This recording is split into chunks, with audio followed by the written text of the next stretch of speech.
Hello everybody and welcome back for more Let's Play Pokemon Crystal.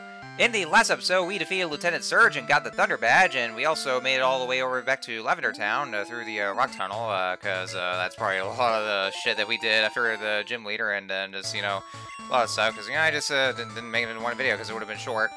In this episode, our next destination is going to be over in Celadon City, and that's where we'll be battling Erika, but first and foremost, we just got more of those trainers here. Which, like I said, not as many here, and yeah, I can probably just see how short this whole route is. And, with all these space limitations, it's just, yeah, as I've been saying a lot of times, and Kanto does feel quite compressed. I do remember that was the one area, and I think this still applies in this game too, where this is where you get like the version exclusive fire types, where like you get let's see, I can't remember exactly. I think it was like I think it was Vulpix in red, and then Growlithe in blue. Either one of those. So but yeah, they're like those version exclusives. And then as we go along up here, we actually have some new trainers. These guys are called the Kanto Pokemon Federation. And well, actually, as a matter of fact, to show those off here, this is a new trainer. Well, actually, a returning trainer class from Gen 1. These are bikers. Bikers, they are known to be very thuggish, and they usually specialize in poison type Pokemon. Except for that one biker that was in the Cycling Road in Gen 1 that used the Voltorb. But yeah, they're like I said, returning from Gen 1, and I'm actually showing those off here because since they actually have their own kind of interest here. Seeing as they're called the Kanto Pokemon Federation, but either way, they're all just still bikers, so I figured just show them all off. But they're kind of the special ones as well. And a little bit of a piece of trivia here is that those bikers they also appear in Fire Red and Leaf Green, where in one of the Sevi Islands, which is actually it's exclusive to those remakes, and you first go over there in the main campaign, and then you go to the rest of the islands in the post game. But in one of those islands, they actually do appear there, and they go and terrorize the local residents in that island. So you have to battle them, just kick them out of their property. But yeah, that's basically what they are, and from what I looked up here. So yeah, that's basically all they're doing, and what they're doing here is that apparently they shut off the underground path, which we'll probably see in just a moment there. You see their overall sprites are all have different colors, which I gotta say is actually kind of a callback to the color versions of Gen 1, where we have a red one, a green one, and a blue one. So yeah, it's kind of a reference to red and green, and then blue. But there's also no yellow here, so there's not like a yellow sprite there. But that's a nice little reference there. This guy here is rocking a Flareon, so it's one of those few times where they'll use different typing. Because it looks like in Gen 2, they actually started using some other types besides poison, or the usual poison types. So they could be either using a Flareon like this guy is, or they just what else? They also have Magmar. And also there was another kind of biker which were called the Cue Balls, but these guys don't appear in this gen. It's all just going to be bikers and all that. So there's not going to be there's not very many of them at this moment here. But yeah, most of the poison types they'll be using is just usually the ones that are based off the pollution, because like they use either coughing or the coughing line or the Grimer line. Although I think they would just I think they only just use coughing, but I think at some points they were just using Grimer or Muck. But yeah. Which I gotta say though, they're just using the Pokemon based off of some kind of pollution, where like, because in Gen 1, since, coughing is based off of air pollution, and then Grimer is supposed to be based off of water pollution, and then for quite a long time we haven't even had a Pokemon that's based off of land pollution. So and somehow it actually took all the way until Gen 5, where we actually do have a Pokemon based off of land pollution, and Trubbish, that trash bag Pokemon that, I said everybody complains about Gen 5 about, and all that kind of stuff there. But, honestly, for one thing, they had to kind of complete the cycle there for any kind of pollution. So we actually have a whole pollution trio because it is kind of a thing. And, Trubbish actually makes sense when you think about it, because it was introduced in Gen 5, and Gen 5's region is based off of America. And, well, in New York, of course. And America is very notorious for, you see, like, in most areas, for, when people just throw trash on the ground, or, like, because the people here in America have no idea, have no idea what the fuck a trash can is, or they they think that a trash can doesn't exist, or they can't be asked to just throw it away because they're lazy shitheads, and so they just go and throw their trash all over the environment, or just leave them there, and they just don't even give a single fuck, and which causes damage to said environment, and just causes land pollution, and they're shitheads because of it, and so probably to serve as a fuck you to that, then that's why they created Trubbish and have it, based in a region that's based off of America. So, in context, it does make sense for Trubbish to have a Pokemon in that kind of region because of it. So I would say it's just kind of a mockery for that. So to those of you who just go like, yeah, Pokemon's running out of ideas, you're a garbage Pokemon or all that, and I'd be sitting here like, guys, if you just don't even pay close attention to how it's a creation, then then I would say it's kind of creative in a sense, in a way. So to have a Trubbish like that. So yeah, you guys are clearly missing the point. So anyways, so I just look at here at the house, or those houses here. This is where the Western Underground Path is, just going under Saffron City Gen 1. But however, or power, okay, I don't know that was redundant, but we see on the sign here that apparently these uncouth trainers went and was challenging trainers to a battle on the underground path, and it's causing major problems to those trainers who just want to travel through, like those bikers there. So because of the rising complaints from local residents, they decided to just shut off the underground path entirely. So now we can no longer access it. But yeah, it's because of these because of those trainers, those bikers just like constantly challenging people to a battle. Because, that's kind of the thing where, like, some people are, especially that one girl over in Goron City, where she was just scared to go down the underground path because of the trainers there. I think you'd feel much more at home in Paldea there. So, anyway. Oh, hey, it's Eugene. We almost forgot about you there. He kind of, just, went on the face of the earth, had the whole Suicune subquest, and he just was kind of gone. So, I guess we forgot about him, but... So, he lives over in Celadon City, apparently, and he was saying something about, with, about the legendary beasts, Raikou and Entei, and then he wants you to see if you've either caught those or actually seen those. And this is actually a part of something where if you have or if you have both of those, then something will happen, which means we actually have to go and catch Raikou and Entei, which is the worst kind of design choice that Game Freak could ever put up or just implemented, and it's complete bullshit, and not by opinion but by fact. So. This guy right here, this is the same guy who has his Poliwrath over there, and he was saying that he wonders if it's gonna evolve to a frog Pokemon. Too late on that one, buddy. He's already a Poliwrath now, and can't go any further than that. And no, Poliwrath does not have a Mega Evolution or a Gigantamax form, but although that's kind of different. But either way, it's too late. And if you want a Politoed, well, you could just kept it as a Poliwhirl and then just have it hold on to King's Rock and just trade it over, but yeah. Anyway, so here we are in Celadon City, and Celadon City is, still as big as ever, just still as lively, with quite a few things to do. If you go in this building called the Celadon Mansion, this right here, if you go on this floor, yeah, these guys right here are the Game Freak staff here, or the staff of Game Freak. And, just talk to those guys here, they just tell you some details about, the graphic arts and all that, and, sure, they've had to look at the thousands and thousands of emails of all these angry fanboys about just whining and complaining about the National Pokédex, and so I'm not going to talk about once I get to a certain future Let's Play, and so many years from now, I don't know, 20 years from now, so well, I mean, probably not, I can't get to 20 years from now, but that's going to be in much later generations where those kind of certain games are notorious for, and they still haven't changed and all that. Fun fact here, guys, in Heart Gold and Soul Silver, after you get all 8 of the Kanto Gym badges, and if you go over to the Game Freak headquarters, you see the Game Freak staff, they'll give you this one neat little item called the Game Boy Sound, and what it is that, if you turn it on, then the entirety of the background music changes to the 8-bit chiptunes of Gen 2. So basically, for the sake of giving people all these nostalgia boners, and they would just change the background music to give them the same Gen 2 feel, where the same kind of 8-bit music from Gen 2, which is actually a real nice touch there that they did. And you know, it's actually something they probably could have done with the remakes or all the other remakes, because they didn't really bring anything like back in Omega Ruby and Alpha Sapphire, but they actually do bring it back in Brilliant Diamond and Shining Pearl, where they had the DS sounds, and it does the same thing, only just having the Gen 4 or the Diamond and Pearl instrumentation.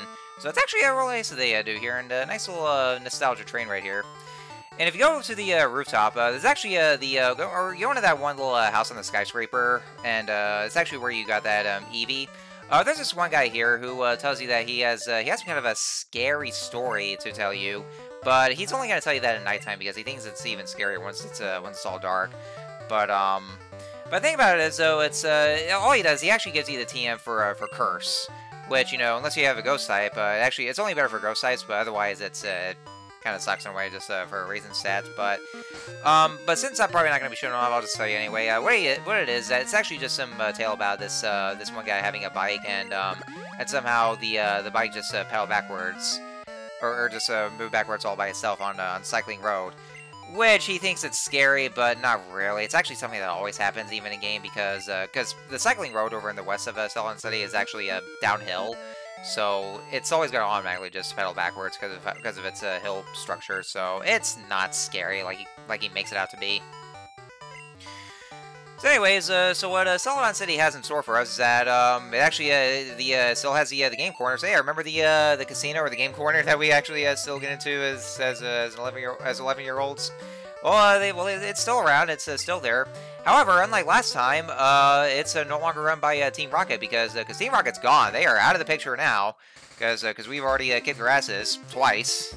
But yeah, so since they shut off Team Rocket's hideout, then it's no longer it's no longer run by Team Rocket. It's just a regular plain old game corner, but it still functions the same as it ever did.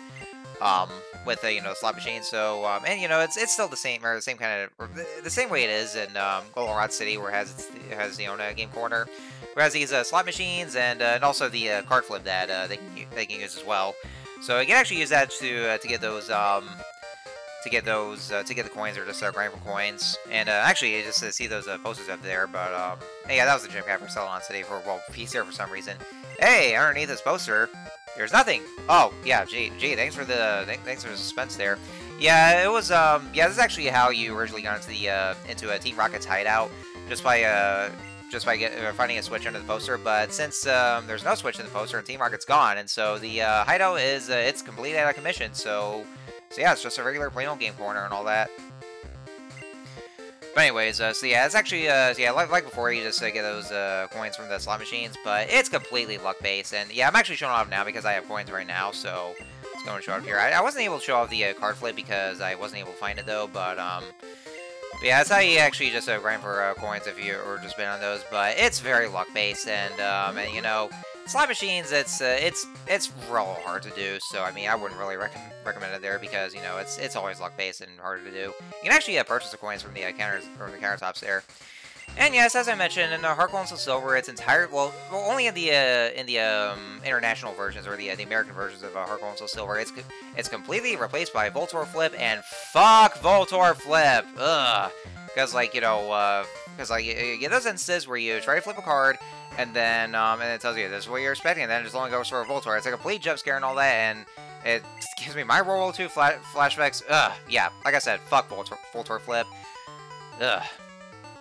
And for this for this section right here, well, I probably could have interacted Windows. This is actually where you get some prizes, but you can also get some certain Pokemon, like you get a Porygon and you get a Pikachu, and also exclusive to Crystal, you get this Pokemon called Larvitar. And the thing about Larvitar is that if you it actually evolves like for so much later levels, like it gets to a Pupitar, but then much later levels we get Gen 2's very own pseudo legendary Tyranitar, and Tyranitar is a fucking beast. Because, like, it's so damn good. It takes so long to evolve, though, but if you ever get a Tyranitar on your team, it's so damn well worth it.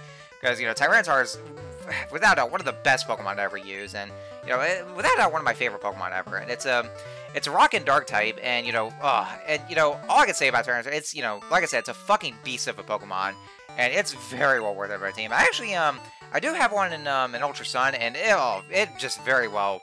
It was very well worth it, you know. But like I said, it takes a long time for it to evolve. But you know, you do definitely love Tyranitar because of how great it is. It's such a great Pokemon. But yeah. And what we just entered here was this restaurant, or the Celadon City restaurant. They're having an eating contest, which unfortunately we can't even access right now because, well, you know, they well, I guess they already have full of members, and we have all these fat fucks over there, and this one lone petite girl here, who I guess, you know, must have a real high metabolism and all that, just to be able to eat more. And then going over this way, oh, here's a familiar guy. Ah, hello there, Master Roshi. Yeah, this gym is great. Only girls are allowed in here. Yeah, still haven't changed much here. Gym leader is Erika, the nature-loving princess. So yeah, Celadon City Gym is back, and only girls are allowed here. And for some weird-ass reason, I don't know, because of this, you know, probably the most pathetic way to sit for censorship.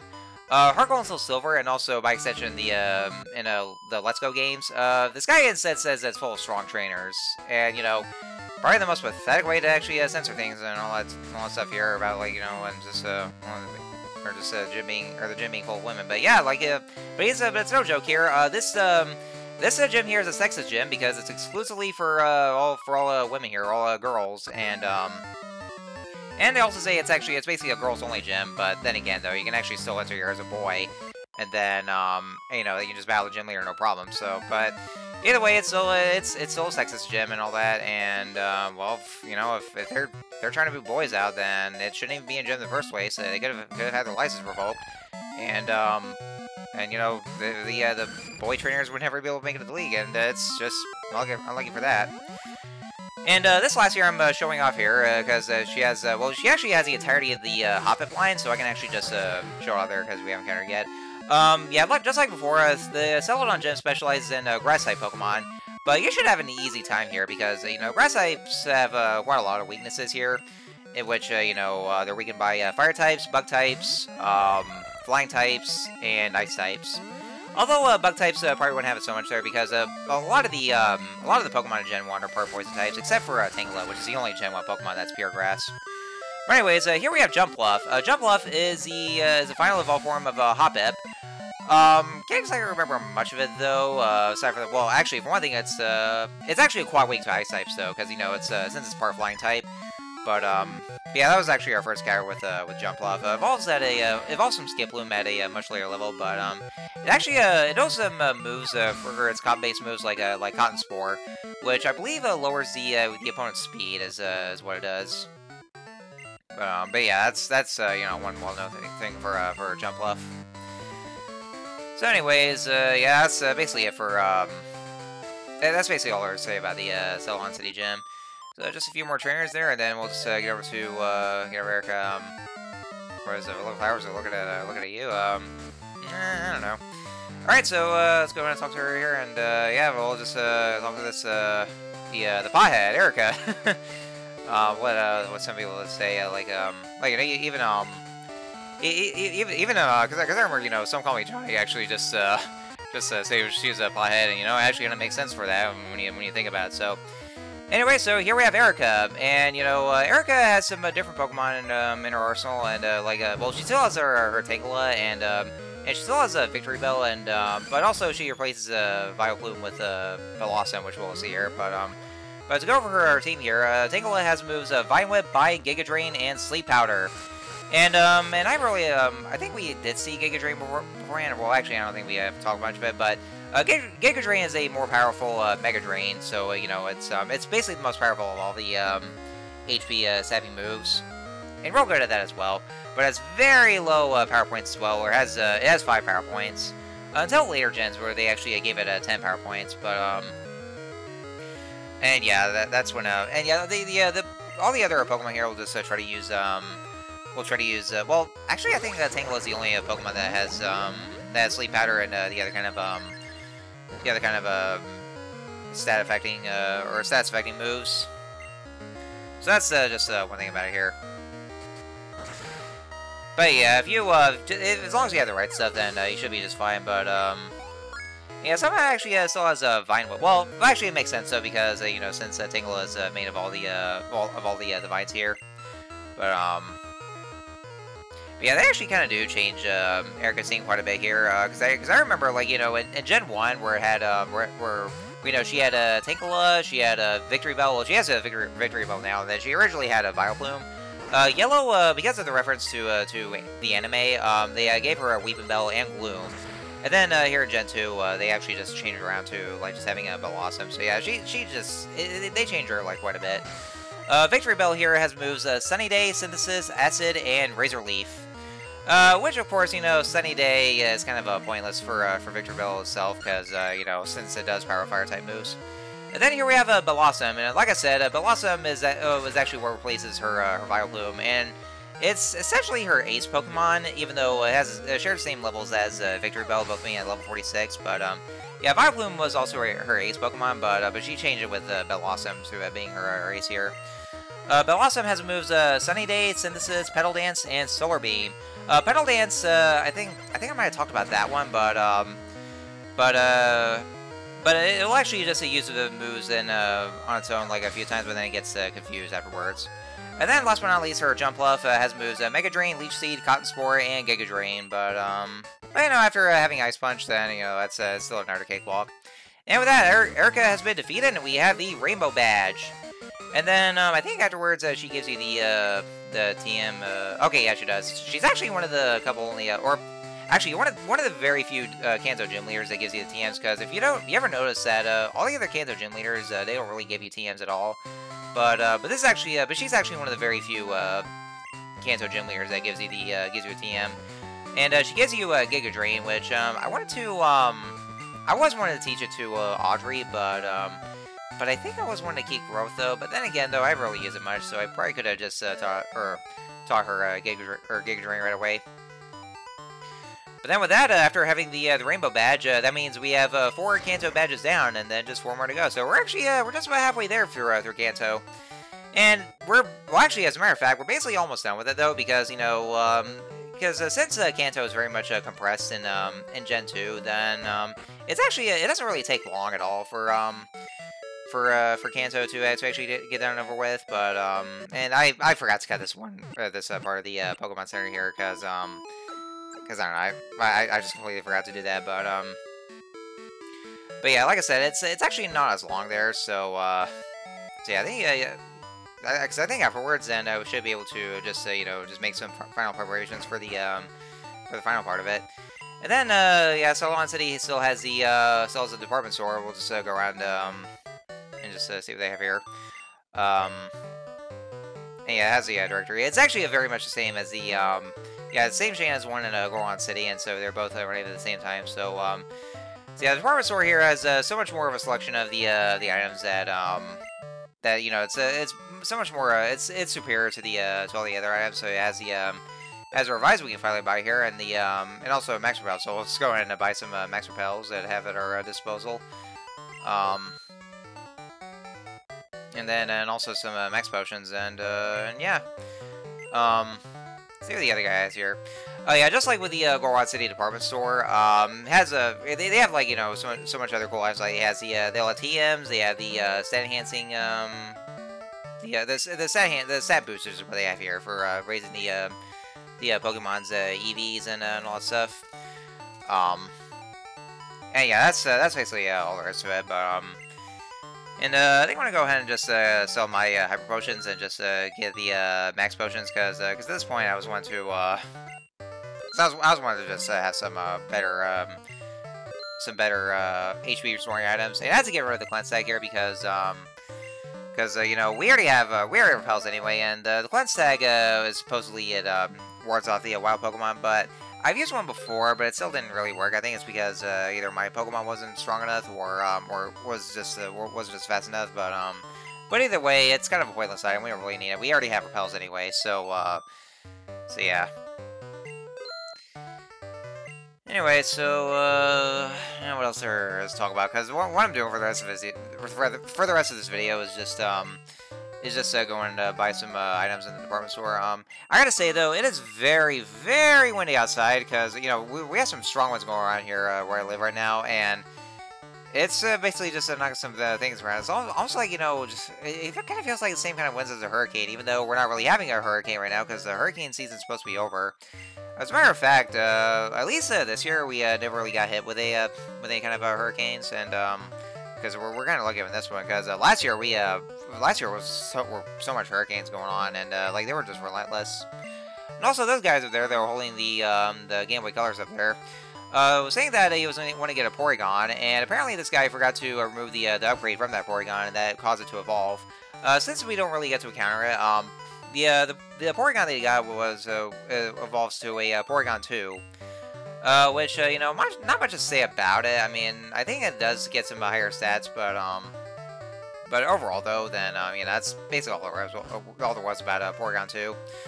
And, you know, yeah, like I said, Porygon is probably one of the most pain-in-the-ass Pokemon to have for trading over, because, you know, because you trade over to, well, you actually have to trade over while holding an upgrade to get Porygon 2.